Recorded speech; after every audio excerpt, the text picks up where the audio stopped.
thank you once again to everybody. You know, it's been a really great ride doing this. I'm still like, it hasn't sunk in that our faces are on a big label from one of our favorite breweries from the jump. I think that's what makes it so special. Like, it really is. Like, it means a lot more than we can really express. Are you a brewhead? I'm a brewhead. Are you a brewhead? I'm a brewhead. Y'all are brewheads? Yeah, we brewheads. So pour a glass of craft beer, we can do this. Yeah.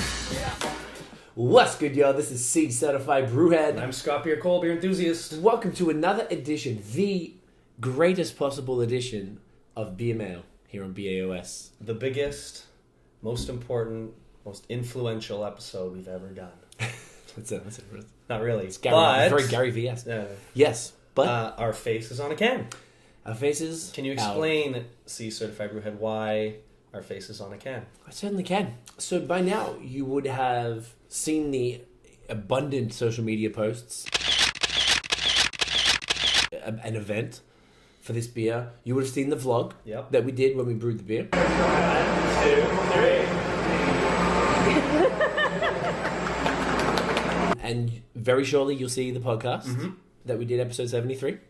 So this wonderful thing that we are extraordinarily grateful for came about, long story short, we've known Sawdust for what, a year and a half now? Yeah, almost 2 years, Summer 2016.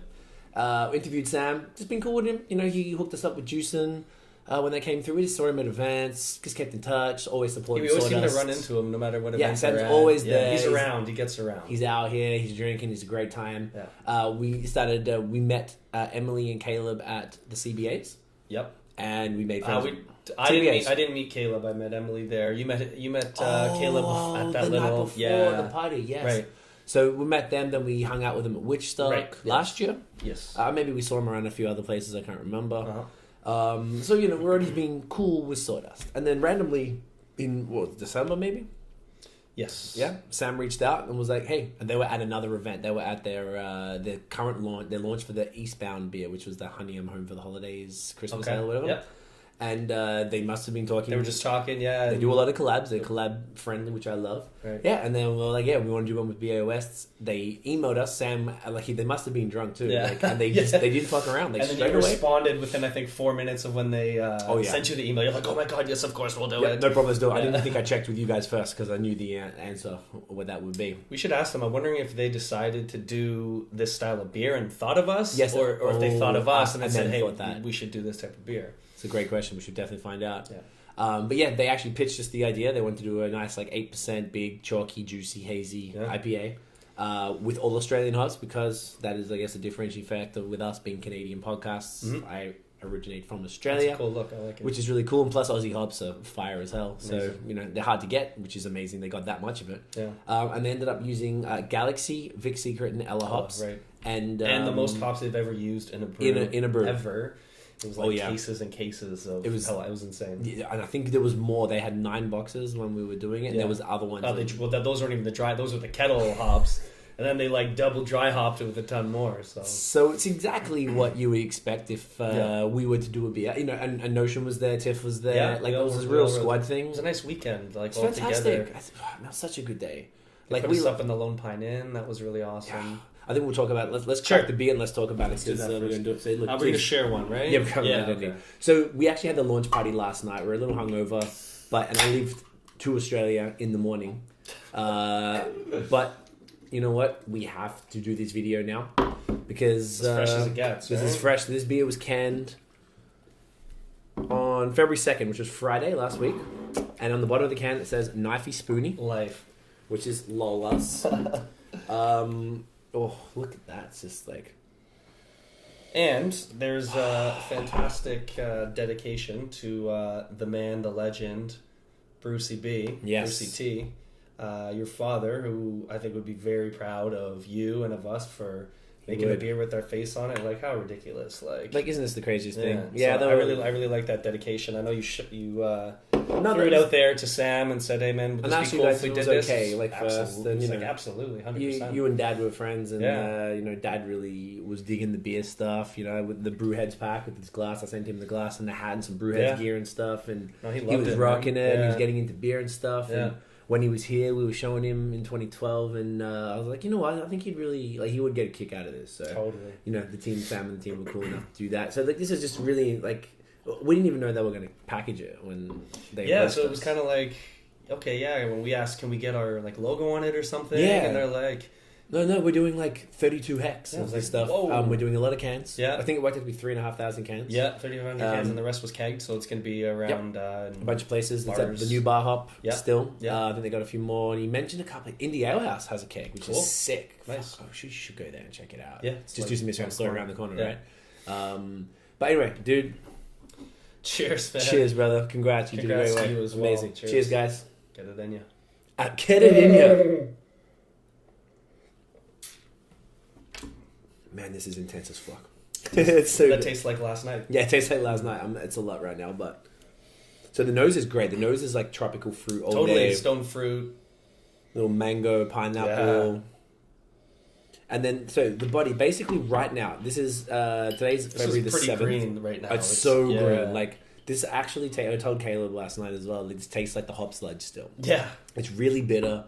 And it's not going to be. Yeah. And it's as still, much so at least. Yeah. So basically, Caleb thinks it's probably got a 2 to 6 week lifespan. Yeah. I think this is going to be. I'm looking forward to trying it. Yeah. In two weeks, I think. Yeah. And then at 4, I'm going to have them with me in Australia as well. There's still going to be a lot of sediment that's going to fall out. And it'll drop down. Exactly. I think it'll mellow a little bit and smooth a little bit. Yes. Right now it's a little harsh. But with that amount of hops, like Jesus, it has to be. Yeah. Yeah. Definitely the profile's very creamy. Mm-hmm. I think did he use oats and stuff? Yes, I believe they did use some oats, and I don't know how much. I believe there was oats and barley in there. Nice, as well as all your other fancy grains. Yeah, so they really like Caleb and Jimbo. Shouts to Jimbo, Brendan. Yeah, man. Everyone. It was really cool to be part of the process. I know they had mentioned some collabs they do. The brewers just kind of hang out at the bar and drink beers. Understandably so. They brew beer all the time, right? They wrote the recipe. I've done all this before. But we were so excited to actually get up there and put ingredients in. Yeah, I mean, clearly it wasn't much, but Yeah, but enough to be like, I felt a part of it, and they were kind of taking us through. I've never brewed on commercial equipment before, and they were taking us through kind of their setup and everything. And okay, now we're doing this. Okay, now it's at this temperature, and then they bring they have these awesome it's heated by steam, the steam jacket around the actual fermenter. Right. And it's so quick. Like when we're brewing here, you got to turn your stove up and it takes like half an hour just to get it to a rolling boil. They click like 2 buttons. It's like, tss, and then the whole thing just is like ripping to a full boil. Jeez. And they go, tss, and it just calms right down again. I was like, man, that's what we need. That's what we need. I need to get on that level. So we're working towards it. Damn it. No, it was really that's a really good point. The experience for us was super key. That like the Sawdust guys, and I can't speak enough. I emailed them before, just like I can't express our gratitude to the entire team. Like everyone just treated us like gold, was so welcoming, so cool, and we already loved Sawdust, and like it just really solidified. They just even Tiffles. I don't know what's going on in the water in Muskoka, but these are some of the nicest humans we've ever met. And the whole squad came out, man. Like they all came out last night. Came out, and last night and when we were there, and we went there. out to the Griffin. Oh yeah, and we went to the Griffin to do the podcast. So they Sawdust rolls deep always. They and they rep heavy. That's what I'm saying. And everyone was just so cool. It was just I don't know, man. I'd never expected this to sort of like it was never really like I always wanted to do a beer collab as a musician because I'm an artist, right? And I used to kind of annoy me. I saw like Chaos did the beer with BAOS. I'm like, oh man, he doesn't know shit about beer. Like I need this. I was like, all right, maybe I want to step my game up because I really wanted to do this, and I guess we did it, just not for music, for beer. Yeah, close enough. And then I'll take it. They said, hey, how about we put your big stupid faces on the can? That was not our idea. Nope. That was part of Sawdust's MO from the jump. They wanted that the open mouth stupid thing we do that I do for the beer photos because I can't fake smile and I don't know what else to do. So I was like, whatever, right? And it became our stupid thing. Yeah. And as well with the name, let's talk about that briefly. I guess a few names were thrown around, and that's kind of the homage on the bottom, knifey spoony, right? Yes. To Sam when he just before, it was just before on Christmas. Maybe it was whatever. I don't know. Just before we went down, he called me and he was like, our idea for the name was Po Body's Nerfect. Yes. So if anyone's seen the Simpsons episode where they go to Australia, like that was all the references. Well, that's the Aussie homage, right? Yeah. So And that was like something from the gift shop where they found a incorrect hat or whatever. Yeah. And then I was like, cool. I saw the episode one time, like whatever, 15 years ago. So I was like, I didn't remember it. So we were talking about it, and then I spoke to you and Brad and Tiff, and then I spoke to my friend Jess. Shout out to Jess in Melbourne, and who's a copywriter. Like he does like crazy ad campaigns. Like he's a partner in an ad agency. So and he's a rapper and he's a beer guy. Crazy. So I was like, dude, I'm doing this. I just happened to be talking to him, like. And he suggested Hopperdale Dundee, which I quite like. I love hop puns in beer. Hop puns are good. I know it's kind of played out, but that's pretty funny. Yeah. And there's a couple of other ones I liked as well. But I just suggested to Sam, I gave him those ideas, and I said, just get it in here. Or like Caleb said, get a dog up here. Get it right. Which is another stupid Aussie saying that literally doesn't really mean anything at all. But I feel like maybe people would be offended by that. Yeah, like it's bestiality is wrong. Yeah. Like, it's not about that. The PC brigade's pretty real these days, even true. with beer, even though it means nothing. But we thought get it in here. Then on the day we rocked up, Sam, the first thing he said was like, "We're calling to get it in here." Yeah, it can't be anything else. And I'm like, that makes perfect sense. Why do we not even like just settle on that from the beginning? Right. Yeah. And I think people had said it to us. Like someone said that like it's perfect. It couldn't have been called anything else. It's it's really the brand. It was just so cool last night to see, like in the bar hop drink list. Yeah, the menu they have the. I actually didn't see it. I just saw someone post on Instagram. Yeah, same. Pointing to it, I was like, oh, cool. I didn't. It's a trip, man. It's really cool. So like the beer is genuinely phenomenal. I'm really looking forward to watching it change and as it goes. It's a big beer. It's a really big beer. Like some of our friends, like my notion that he was supposed to be here helping us today. He's not the best. He drank quite a few. A few other friends you were saying earlier were saying, because it's 8.5. The Target 8 came out 8.5. Here on the can it says 55 IBUs right now. It's definitely a little higher than that. But yeah, it's definitely a big guy. It's exactly the type of beer we wanted to make. I'm really looking forward to seeing it go. And I like shout out to everybody who pre-ordered. As well. Like a few people came last night and they were telling us they'd be DMing us their pre-order. It's already on the screenshots. way. Already being shipped. So I've been telling people just have some, like have one now so you see, and give another one in a week and blah blah blah. Like spread them out. Change a lot. And I think that's the beauty of this is why I kind of love these beers because they change. Yeah, isn't that fascinating though? Isn't that just so much more interesting? Like if a beer can like continually change like that. I really actually do like the bitterness of it. It's not what I expected, but like you said, as it mellows out, I think it'll become more what it was. A little more refined, more what it was intended to be, for lack of a better term. No, you're right. But the first one I had, I was kind of. Whoa! It took me back. That's what I'm saying. I was like, whoa, because you're thinking one thing and then it comes in like this. But like, I mean, I love big double hoppy IPAs. Oh yeah, exactly what this is right now. So it looks exactly how I expected it to. Man, overall we're super happy, super grateful. So I'm gonna put the link in the bio if you'd like to order the beer. Not a pre-order anymore since it's as of yesterday began shipping. Grab it. You can get it from a 4-pack in a 4-pack only, I believe, for $20 from Sawdust City's online store now, or you can grab it from the brewery itself in Ravenhurst. So the main issue we've come up against so far is people out of province or whatever wanting to get it. Basically, to all those people out of province, hopefully you'll have a friend in Ontario who can get it shipped to them, and then they'll just slap your address on the label and forward that on for you. Scott and I were sort of open to helping, but it's very sort of bad timing. Like I leave literally tomorrow, like 12 hours. I leave in a week and a half, and then and Scott's out of here. So I don't know if we could really assist. Like when we're both back, like early March. We might be able to do some stuff. And originally I'd be like, oh, there's no point then. It's like, but I'm like, no, there kind of is a point because I think the beer will be starting to really hit its stride at that point. Totally. So we might be able to help you out. So feel free to DM us and see if we could do something. I don't know, we'll figure it out.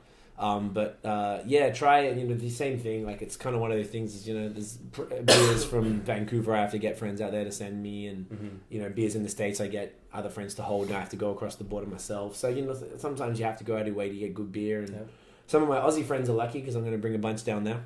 Nice. So it's kind of good timing for those folks. But thank you once again to everybody. It's been a really great ride doing this. I'm still like, it hasn't sunk in that our faces are on a big label from one of our favorite breweries from the jump. I think that's what makes it so special. Like it really is. Like it means a lot more than we can really express. Thank you for once again Sawdust team. We love you. The effing best. If you could ever if you're a beer fan, just go buy everything Sawdust City has. If you're gonna order some of these, I mean, stack up your shopping cart. Make That's it what my worth boy your was while. saying. Yeah, it was like try like at least one of everything. I'd say. And then they had some deals like Ian Pippi. Shouts to Pippi last night. He said he bought a couple other things because it was only a couple bucks extra, and it barely added to his shipping costs. Throw a couple. So he was like, I got all these other ones there as well. I'm like, exactly, bro. That's the point because they have a lot of brewery only stuff. Like, they got a lot of SKUs in the LCBO, but they have all their fire stuff. Yep, in the brewery itself, right? And that's the only way, you know. That's the great thing about online ordering. It ships right to your front door in like 3 business days. Totally worth it. Yep, all intact, and you're supporting a local business that's completely independent. You don't need to go to the LCBO anymore, really. Just I didn't even look at go to breweries and order online. That's it. It's done. And beer trade, and definitely do that. So if you've had the beer, I want to see people. I want to see pictures of the beer. I want to see you with your stupid face with the beer. I want you I want y'all to let us know what you think. Like, hit us up, DM us, comment on the video, everything. Just let us know what you think. This is, we want to see some feedback, and don't know, man. I'm just excited. It's still crazy to me. So, guys, if you enjoyed the video, and hopefully if you enjoyed the beer, chuck us a big fat thumbs up. Hit subscribe below as well. Also hit the notification bell so you can be alerted to that next fire video. Follow us on social media at BAOS Podcast, and I was telling Tiff as well, I want maybe like put little things when we start the videos, have like Scott Beer Call at CWFOR. Okay. Follow us on social media. I feel you. Hit us up. Scott's got some great photos. You've been posting a lot more and building it up. Yeah, I keep posting my stupid photos and some other stuff. I don't have the fire photos like these boys, but hit us up and check out the long form audio. So this video is going to come out pretty soon. Yep. But we've got the Sawdust podcast coming up very, very shortly in the next couple of weeks. That is it, y'all. Thank you once again. And of course, get it in ya!